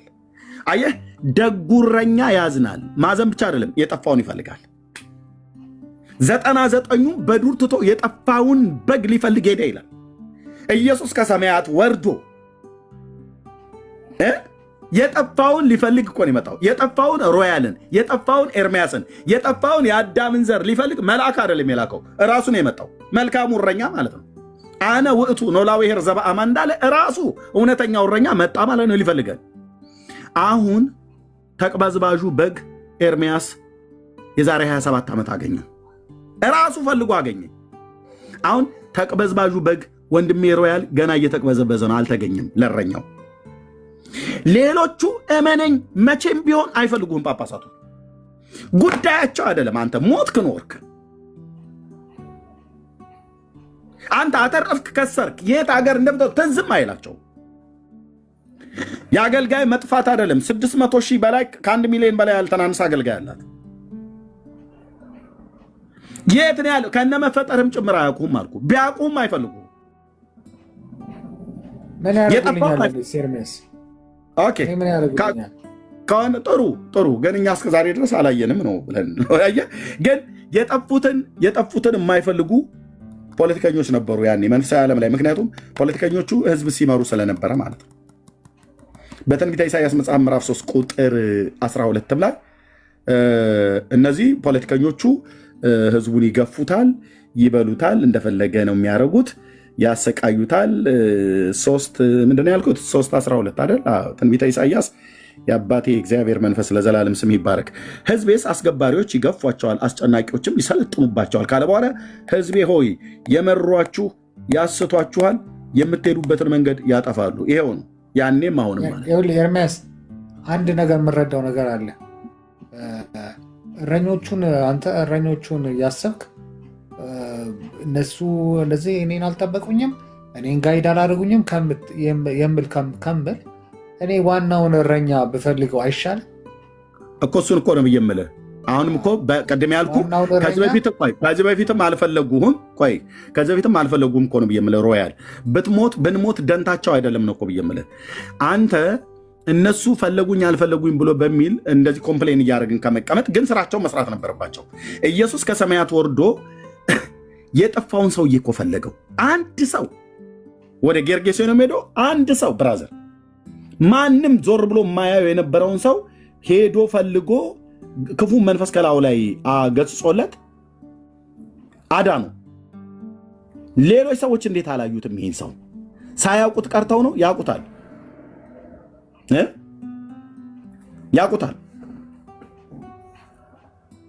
አያውቁትም? ያውቁታል ይህን ሰውዬ። ሉቃስ ወንጌል መጽሐፍ ምዕራፍ 8 ላይ እንደዚህ ይላል። ቁጥር 35 ማነው? ከቁጥር ስንት ጀምሮ ላንብበው? ጌታ ኢየሱስ ለዘላለም ስም ይባረክ። ይኸው እንደዚህ ይላል ቁጥር 26 በገሊላም አንጻር ወዳለችው ወደ ጌርጌሴኖም ሀገር በታንኳ ደረሱ ይላል።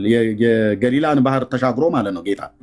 ይሄ አንድ ሰው ሊፈልግ እንዴት አይነት እኮ ትሁት መሰለህ! እንዴት አይነት እኮ መልካም እረኛ መሰለህ! እንዴት አይነት እኮ ሰውን ወዳጅ መሰለህ! ከተማ ውስጥ ቁጭ ያሉ እነዚህ 7 ስትራቴጂ ቦታ የያዙ ሰዎች አንድ ቀን ዞር ብለው ያላዩትን ሰው ፍለጋ ባህር ተሻግሮ እና ሄደ ደረሱ ይላል። ወደ ምድርም በወጣ ጊዜ አጋንንት ያደሩበት አንድ ሰው ከከተማ ወጥቶ ተገናኘው ይላል። አጋንንት ነበረበት ይህ ሰውዬ። ከብዙ ዘመን ጀምሮ ልብስ ሳይለብስ በመቃብር እንጂ በቤት አይኖርም ነበር። ኢየሱስንም ባየ ጊዜ ጮኸ፣ በፊቱም ተደፋ፣ በታላቅም ድምፅ የልዑል እግዚአብሔር ልጅ ኢየሱስ ሆይ ከአንተ ጋር ምን አለኝ? እንዳታሰቃየኝ እለምንሃለሁ አለ። እርኩስም መንፈስ ከሰውየው እንዲወጣ ያዘው ነበርና ይላል። ጌታ ኢየሱስ ክርስቶስ ነው ያዘዘው። ውጣ አለው። ያዘው ነበር። ከዛም ብዙ ዘመንም ይዞት ነበርና በሰንሰለት በእግር ብረትም ታስሮ ይጠበቅ ነበር። እስራቱንም ሰብሮ ጋኔኑ ወደ ምድረ በዳ ይነዳ ነበር ይላል፣ ሰንሰለት እስኪሰብር ድረስ። ኢየሱስም ስምህ ማን ነው ብሎ ጠየቀው። እርሱም ብዙዎች አጋንንት ገብተውበት ነበርና ሌጊዮን አለ። ጭፍራ ማለት ነው።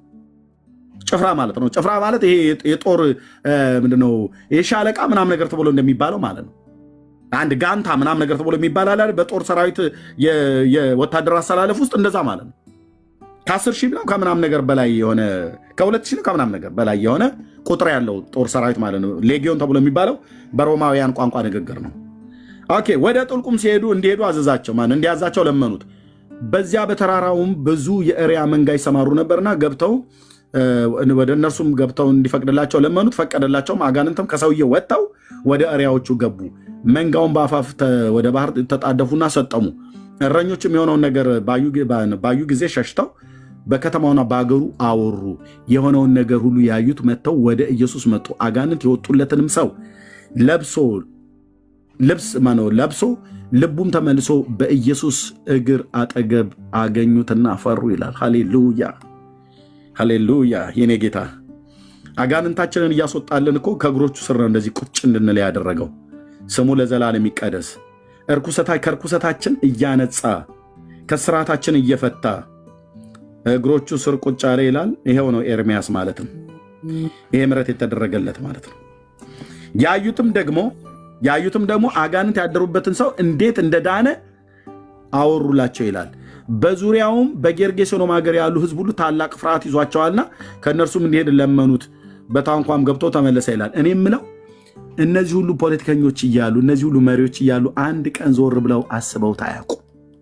ይሄ ሰው ለብቻው ተጥሎ የነበረውን ጌታ ኢየሱስ በሉቃስ ወንጌል መጽሐፍ ምዕራፍ 15 ላይ 99ን በጎችን በዱር ትቶ የጠፋችውን ሊፈልግ ሄደ ብሎ የተሰጠው ምሳሌ በምሳሌ ብቻ ሳይሆን በድርጊትም ጭምር ነው ያገለገለው። ማንም አይሁዳዊ ዞር ብሎ አይቶት አያውቅም ነበር። ጌርጌሴኖን ማለት በገሊላ ባህር ዙሪያ ላይ ካሉት በዛ ዘመን ከነበሩ ትንንሽ ከተሞች መካከል አንዱ ነው። 10 ከተሞች ነበሩ በገሊላ ባህር ዙሪያ ሮማውያን በቀኝ ግዛት ይገዟቸው የነበሩት። በነዛ ይኖሩ የነበሩት በሰሜኑ እስራኤል ላይ ድብልቅ ሰማራውያን ከፊሉ ከአይሁድ ከፊሉ ከአሕዛብ የተዋለዱ የእስራኤል ምድር ነበር። ሎክ እረኞች፣ ጳጳሳት፣ ካህናት የሐዋርያቱን ስልጣን ይዘናል ብለዋል አይደል? አንተ ምን አልክ ቅድም? ቤተክርስቲያን ምን አሳጣችኝ አልከኝ። የዘላለም ሕይወት የምታገኝበትን እውቀት አልሰጠችም አልኩ። ለምን ብዬ ስልህ እኔ ቤተክርስቲያን ስለማልሄድ አልክ። ኦኬ፣ አንተ ባትሄድ ቤተክርስቲያን ወደ አንተ መታ ነበሩ። ቤተክርስቲያን እኮ ሕያጅ ናት። ኦኬ፣ አገልጋዮች የምስራቹን ቃል የጠፉትን በመፈለግ ሰው ንስሐ እንዲገባ ወዳሉበት ጌታ ኢየሱስ ክርስቶስ ሄዶ እዛ ጌርጌሴኖን መቃብር ስፍራ ከፈለገ የትኛው ጳጳስ ነው ሮያልን ፈልጎት መጠጥ ቤት ድረስ የመጣ? ማንም የለም። ብትሞት ጉዳያቸው አይደለም። መልካሙ እረኛ ግን ኢየሱስ ግን አንተን ይፈልግሃል። ለዚህ ነው ስለሚፈልግህ የትናንትናውን ተሳዳቢ ወንድም ታሪኩን ቀይሮ ጠያቂም ሰሚ የሚያደርገው ማለት ነው። ልብህ ጌታን ስለሚፈልግ ማለት ነው። ልብህ የእውነት ኢየሱስን ስለሚወደው ማለት ነው። ልብህን የሚያውቅ እኔ አይደለሁም፣ እግዚአብሔር ነው የሚያውቀው። በልብህ ያለው ነገር ስታወጣ ግን ያስታውቃል። እኔ አሁን ኢየሱስን እንደምትወደው በደንብ ያሳብቅብሃል። አልወደውም እንኳን ብለህ ብትለኝ ውሸታም ነህ ሮያል ነው የምልህ። በደንብ ነው የምትወደው፣ ረገጥ አድርገህ ነው የምትወደው። በእውቀት ላይ በተመሰረተ መውደድ አይሁን እንጂ በደንብ ነው የምትወደው። የእሱ መውደድ ጥያቄ ውስጥ አይገባም። እኔንም አንተንም ዓለሙን ሁሉ ሲወድ ከነ በደል ከነ ኃጢአታችን የወደደ እና እኔ ቅድም ያልኩህ በዚህ ህይወት ውስጥ ሆነህ የዘመኑ ቁጥር አልቆ እንዳልኩ ምሳሌ ነው የሰጠሁት። አይሆንብህ። ነገ ብትሞት ቤትህ የት ነው ማለት ነው? ሲኦል ነው። በማን ብሌም ታደርጋለህ? ሮያልዬ ነገ አይበለውና ጌታ በዚህ ሰዓት ላይ ነፍስ ከስጋ ብትወጣ በቃ ተመልሰህ ልታስተካክለው ወደማትችለው ዓለም ለአንዴና ለመጨረሻ ጊዜ ይህንን ዓለም ለቀህ ለዘላለም ትወጣለህ ማለት ነው። እያንዳንዱ ኤርሚያስም ሲሞት ለዘላለም ነው የወጣው። ዳኒም ሲሞት ለዘላለም ነው የሚወጣው። ዘላለም የሚባል አለ እዚህ ጋር ወራትና ቀናት ዓመታት የማይቆጠሩበት በጋና ክረምት ማግኘት ማጣት፣ ገበያ መሄድ፣ ትምህርት ምናምን፣ ልጆች መውለድ መዋለድ የሚባል ነገር የሌለበት የኢኮኖሚ ውድቀት ምናምን ነገር የሚባል ነገር የሌለበት ዘላለም የሚባል አለ። እዚህ ዘላለም ውስጥ ነው የምትገባው። በዚህ ዘላለም ውስጥ ሁለት ነገር ነው ያለው። አንደኛ የዘላለም ሕይወት አለ።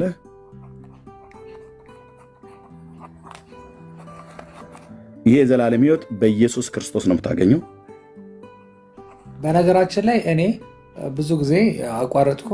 ምን መሰለህ? ቆይ ጨርስ። በኢየሱስ በማመን ነው ጨረስኩ። ይኸውልህ ልሰጥህ ነው። በኢየሱስ በማመን ነው። ሁለት ነገር ነው ያለው እዚህ ዘላለም ውስጥ። ዘላለማዊ ሕይወት አለ። ይህን ዘላለማዊ ሕይወት በኢየሱስ በማመን ነው የምታገኘው። ኦኬ። ሁለተኛው ዘላለማዊ ጥፋት አለ። ዘላለማዊ ጥፋት እንዴት ነው የምታገኘው? በኢየሱስ ባለማመን ነው። ኢየሱስን ባለማመን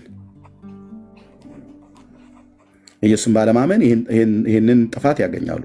ዘላለማዊ ሕይወትን ሰው ላገኝ ብሎ ካለ በዘላለሙ በእግዚአብሔር ልጅ በኢየሱስ ክርስቶስ ማመን አለበት። ሲያምን ያገኛል። እዚህ ዘላለም ውስጥ እዚህ ነው ያለው። ኦኬ። ሌላስ ዘላለማዊ ጥፋት አለ። ይሄ የዘላለም ጥፋት ማለት ወራት፣ ቀናት፣ ዓመታት አይቆጠሩ። የዘላለም ሕይወት ልክ እንደዚሁ ማለት ነው። ኦኬ። መስከረም መጣ፣ ረቡ ገባ፣ ሐሙስ ሊወጣ ነው፣ አርብ ሊመጣ ነው፣ የሚቀጥለው ቅዳሜ የምንለው እዚህ ምድር ላይ ነው። እዚህ ምድር ላይ ነው። እግዚአብሔር በዘላለም ውስጥ የሚኖረው ጌታ በእኛ ካላንደር ወርዶ አብሮ ይቆጥራል፣ ዓመታትን ይለውጣል ማለት ነው እንጂ ለእሱ ዓመታት መጣ ገባ ወጣ ምናምን ነገር በጋ ክረምት ብሎ እዚህ ምድር ላይ ነው ለእኛ ነው የሰራው። እግዚአብሔር በዘላለም ውስጥ ነው የሚኖረው። ማንም ሊቀርበው በማይችል ብርሃን ውስጥ ለዘላለም ይኖራል እና ሰው ሲሞት እዚህ ዘላለም ውስጥ ነው የሚገባው። እዚህ ዘላለም ውስጥ አንዴ ከገባህ ወደዚህ ዓለም ተመልሶ መምጣት የሚባል ነገር የለም። በቃ ጨርሳል። ሂሳብን ዘግተን ሄድከው። እዚህ ምድር ላይ ሳለህ የተሳሳትከውን ስተት እዛ ከገባህ በኋላ ተመልሼ መጥቼ ላስተካክል ብለህ ብትል እድሉን አታገኘውም።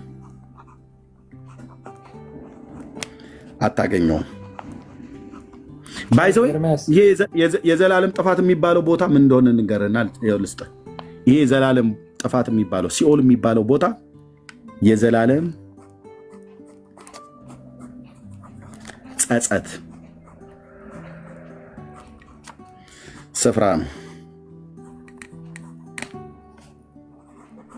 የዘላለም ጸጸት ማለት ልታስተካክለው ማለት ወይ ምን ሆኜ ነው ግን ብለህ የተጸጸትክበት ጊዜ አለ። ልትመልሰው ማትችለው ማለት ነው። አንዳንድ ሰዎች በስሜት ሆነው ከባሎቻቸው ጋር ከሚስቶቻቸው ጋር ወይ ከልጆቻቸው ወይ ከጓደኞቻቸው ጋር ይጣሉና ላለመታገስ ብለው በእጃቸው ሰው ይጠፋል። ከዛስ ጸጸት። ገሃነም ማለት የዘላለም የጸጸት ስፍራ ማለት ነው። ይሄ የት ነው የሚገኘው? ዘላለም ውስጥ ነው።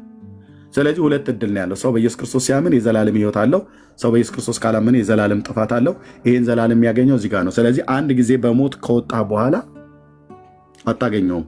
ስለዚህ ነገ አሁን እንደዛ ቢሆን በማን ብሌም ያደርጋል? ሮያል በራሱ ቃል በራሱ አፍ ፈርዶ አሁን ባለኝ ሕይወት ገሃነም ሲሆን የምገባው ብሎ ነገ አይበለውና ጌታ ብትሞት የት ነው የምትገባው ማለት ነው? በአፍ ቃል ይፈረድብሃል ብሎና ነው በቃ ትገባለህ ማለት ነው። በማን ብሌም ታደርጋለህ? በማንም። ስለዚህ ቀን ሳለ ነገህን እያሰብክ ማለት መቼ የቱ ጋር እንደምታቆም አላቅም። እኔም የቱ ጋር እንደማልቆም አላቀውም። አንተም የኔን አታቅም፣ እኔም ያንተን አላቅም። ሰው ጊዜያዊ ነው። በዚህ ምድር ላይ ጊዜያዊ ነው። እዚህ ያላችሁ ሰዎች ሮያል ብቻ ሳይሆን ለእኔ ብቻ ሳይሆን ሮያል ብቻ አይደለም፣ ለእያንዳንዳችሁ ቆም ብላችሁ አስቡ። ዘላለማችሁን ስታስቡ፣ ይህንን ዓለም ስታስቡ እዚህ ጊዜያዊ በሆነ ምድር ላይ ኖረህ ያልኩትኝ ጊዜያዊ በሆነ ምድር ላይ ሆነህ ለዘላለም አንኖርም። የተሰጠን የዕድሜ ጣሪያ አለ። እሱን ስጨርስ ሞት በሚባል ሰረገላ በኩል ትሄዳለህ። በክርስቶስ ኢየሱስ ካመንክ ይሄ ቤተ ነው፣ የዘላለም ቤቴ ነው። እኔ የዘላለም ቤቴ ነው። የአባቶቼ አምላክ የኢየሱስ ክርስቶስ ምስክሬ ነው። በሞት በምጠራ ሰዓት ላይ ቀጥታ ገነት ነው የምገባው። ምክንያቱም በክርስቶስ ኢየሱስ አምናለሁ።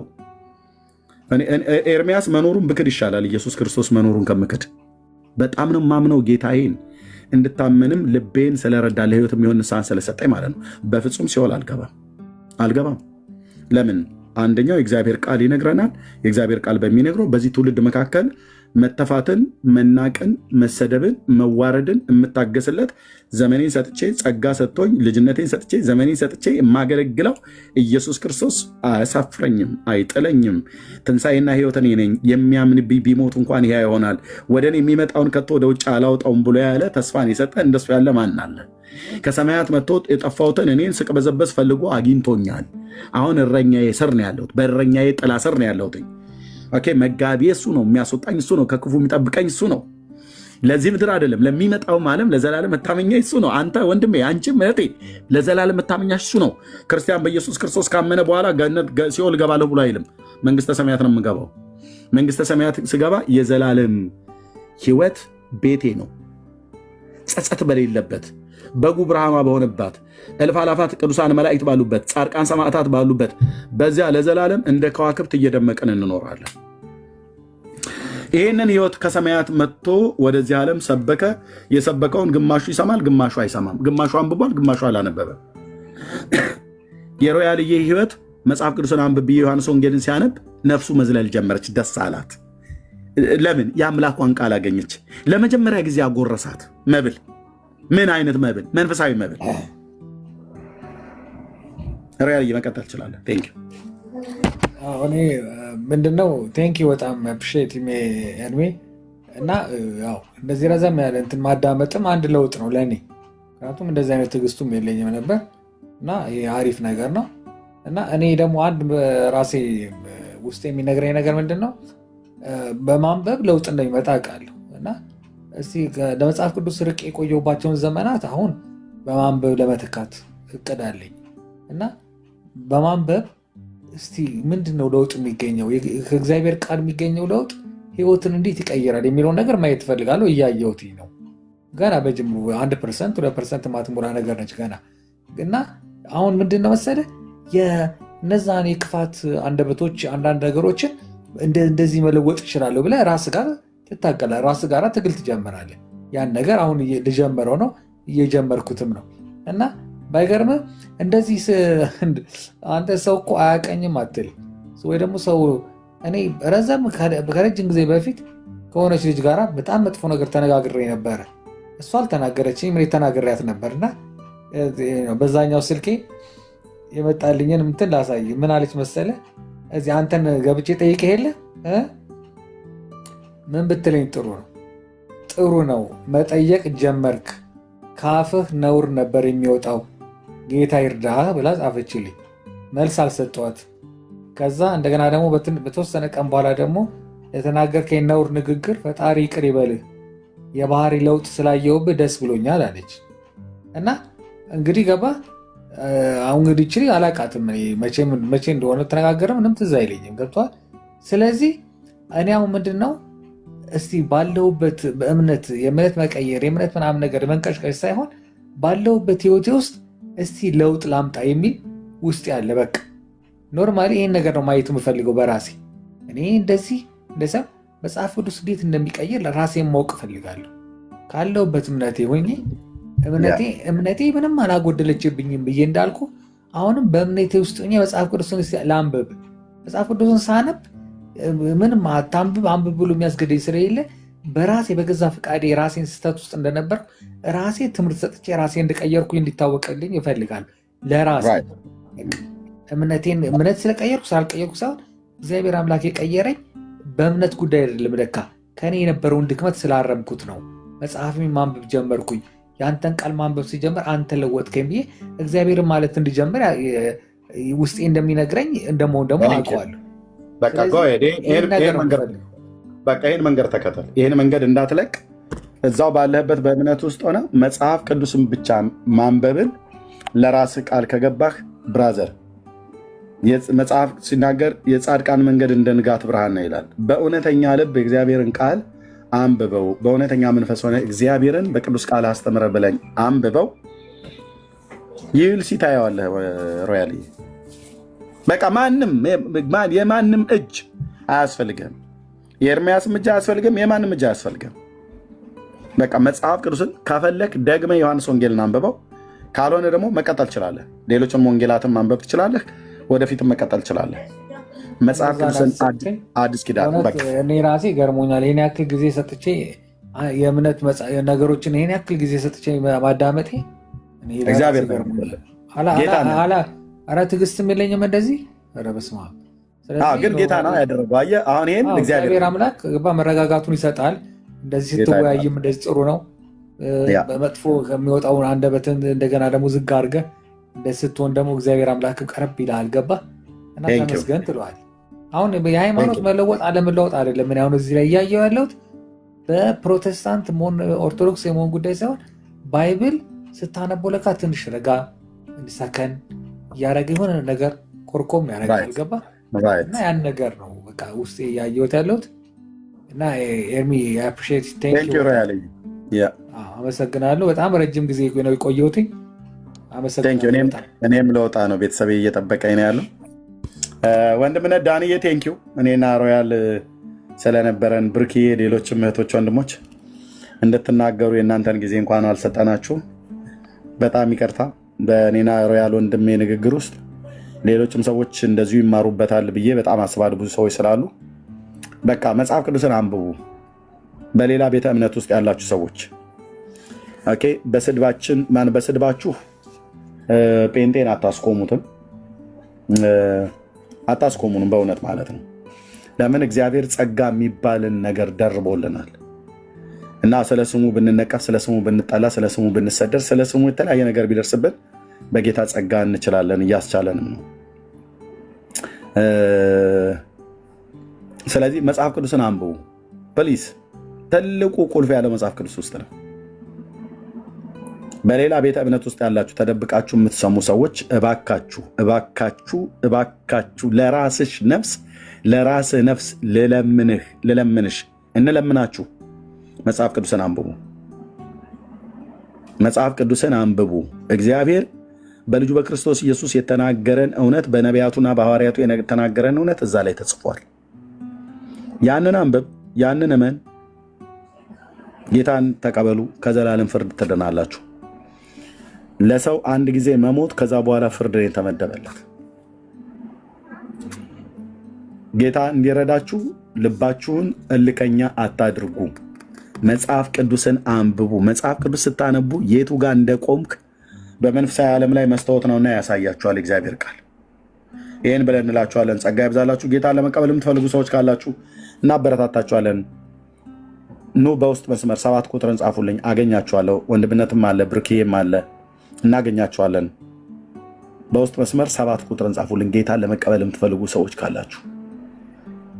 በአንዱ በእግዚአብሔር ልጅ በኢየሱስ ክርስቶስ በማመን የሚገኘውን የዘላለምን ሕይወት ተቀበሉ። በነፃ ሰጥቶን፣ ለእኛ በነፃ ሲሰጠን ዋጋ እንዳልተከፈለበት አድርጋችሁ ይህንን ዋጋ አታቃልሉ። የእግዚአብሔር ልጅ ደሙ ነው የፈሰሰው፣ የእግዚአብሔር ልጅ ስጋው ነው የተቆረሰው፣ ለአንተና ለእኔ ለአንቺ። ለአንተ ማን ስለሆንክ ይሞትልሃል ጌታ? እስኪ እውነት ለመነጋገር አንቺ ማን ስለሆንሽ ይሞትልሻል? እኔ ማን ስለሆንኩ ነው የሞተልን? በምን ጉዳይ ነው ለእኔና ለእናንተ ለዓለም ሁሉ የእግዚአብሔር ልጅ ኢየሱስ የተሰቃየበት? ምን መልካም ነገር ስላለን? ስለ ጠባያችን ነው? ስለ ቁመናችን ነው? ስለምንናገረው ቋንቋ፣ ስለወጣንበት አገር፣ ዘር፣ ትውልድ ምናምን ነገር፣ ስለ ትምህርታችን እውቀት ብሎ ነው ውለታ ሊውልልን? ወይ ስለምናችን ሲል ነው? ምንም። እንደውም በበደልና በኃጢአታችን ሙታን ሆነን ሳለን፣ ከፍጥረታችን የቁጣ ልጅ ሆነን ሳለን እግዚአብሔር ከወደደን ከትልቅ ፍቅሩ የተነሳ ነው ይህንን ያደረገው። አምላክ ወደድኩ ብሎ ከሰማያት መጥቶ ዙፋኑን ትቶ መጥቶ የማይሆነውን ሆኖ በሰው እጅ በአመፀኞች እጅ ሲሰቀል፣ ሲገደል፣ ከሙታን ሲነሳ፣ ሲቀበር፣ ከሙታንም ሲነሳ በስሙ ስታምን እኔና አንተን ስለማጽደቅ ነው ከሙታን የተነሳ። በስሙ ስታምን ንስሐና የኃጢአት ይቅርታ ሊሰጥ ነው የሞተው። ጌታን ለመቀበል አትዘግዩ። ይህን ተውላችኋለሁ። ጌታን ለመቀበል አትዘጉ። ከፈለጋችሁ በውስጥ መስመር 7 ቁጥር ብቻ ጻፉልን ሜሴጅ ላይ ለእኔም ለወንድምነት ለዳንኤል ለወንድምነት ለብሩኬ ማለት ነው። እናገኛቸዋለን። የእግዚአብሔር ልጅ ይወድሻል እህቴ፣ በእውነት ነው የምልሽ። ኢየሱስ ክርስቶስ በጣም ነው የሚወድሽ እህቴ። ተስፋ ያጣሽው እህቴ፣ ሰው ሁሉ አይወደኝም ብለሽ የምትይው እህቴ፣ በጣም ነው የሚወዳችሁ። በጣም ነው የሚወድህ። እኔ እኮ ሰው ሁሉ አይወደኝም ብለሽ፣ ኢየሱስ ክርስቶስ በጣም እኮ ነው የሚወድህ ብራዘር። በጣም ነው የሚወደኝ ጌታ ማለት ነው። አይለውጥ ወረት በሌለበት ፍቅር። ያውም ደግሞ እንደ ሰው እንኳን እንደዚህ እንደ ዘመኑ ዌዘር አንዴ ሞቃት አንዴ ቀዝቃዛ አንዴ በረዶ ምናምን ነገር እንደሚሆነው አይደለም። ወጥ በሆነ በማይለወጥ ፍቅር በምን አይነት አይን እንደሚያይን ብታዩ ኖሮ እውነቴን ብዬ የምልህ ጮኸ ጣሪያ ላይ ወጥተህ ሁሉ ጭምር እራቁትን መለመላህን ሆነ ትጮህ ነበር ስለ ፍቅሩ ማለት ነው። በምን አይነት መውደድ እንደወደደን በፍቅር አይኖቹ ዛሬም እንደሚያይ የሰው ልጆች ማለት ነው።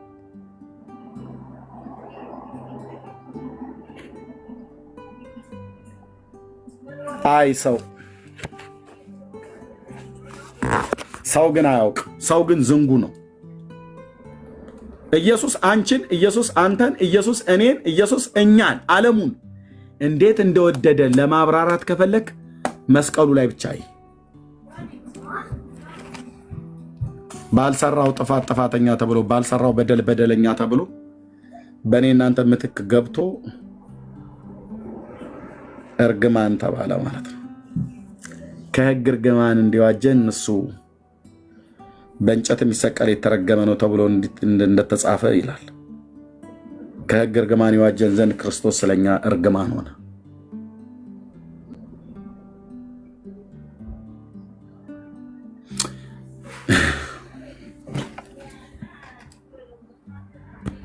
ይህንን አስቡ፣ መጽሐፍ ቅዱስን አንብቡ። የዳናችሁ የመዳናችሁን ነገር አጥብቃችሁ ያዙ። ያልዳናችሁ ወደ እግዚአብሔር ልጅ ወደ ኢየሱስ ክርስቶስ ኑ፣ ከዘላለም ጥፋት ያድናችኋል። ይህን ላለው ጸጋና ሰላም ይብዛላችሁ። ወንድምነት ካልተኛ በቃ አዶ ነው። ከዚህ በኋላ የምትቀጥሉ አይመስለኝ። በጣም ረጅም ሰዓት ይዘናችኋል። አለ ዳንዬ ብርቅ ያላችሁ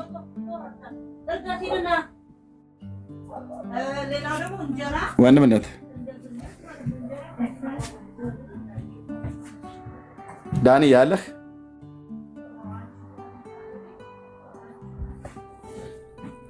ኦኬ። ረጅም ሰዓት ስለያዝኩ ተኝተዋል ማለት ነው።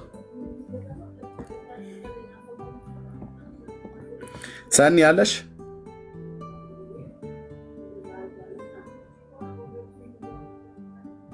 እሺ፣ ወንድምነት ጋር ልደውልለት።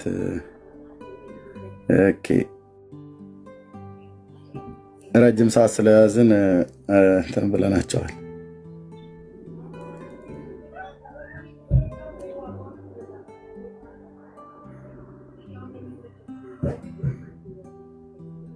ወንድምነት ታኛችሁ አይደል? በጣም ረጅም ሰዓት ያስኳችሁ። ያ በቃ ዝጋው። ቆይ አንዴ ብሩኬና ሰኒ ላወርዳቸው። ዝጋና ተኙ። በቃ ጨርሰናል። ቴንኪው ብራዘር። ቆይ አንዴ ላወርዳቸው፣ ከዛ ዝጋው። ጸጋ ይብዛላችሁ። ተባረኩ። ቴንኪው ብሩኬ ላወርደው፣ ወንድምነት ይዝጋው። ሰላም ሁኑ ወገኖች። ጸጋና ሰላም ከሁላችሁ ጋር። ተባረኩ። ጸልዩልን። ሰላም ሁኑ።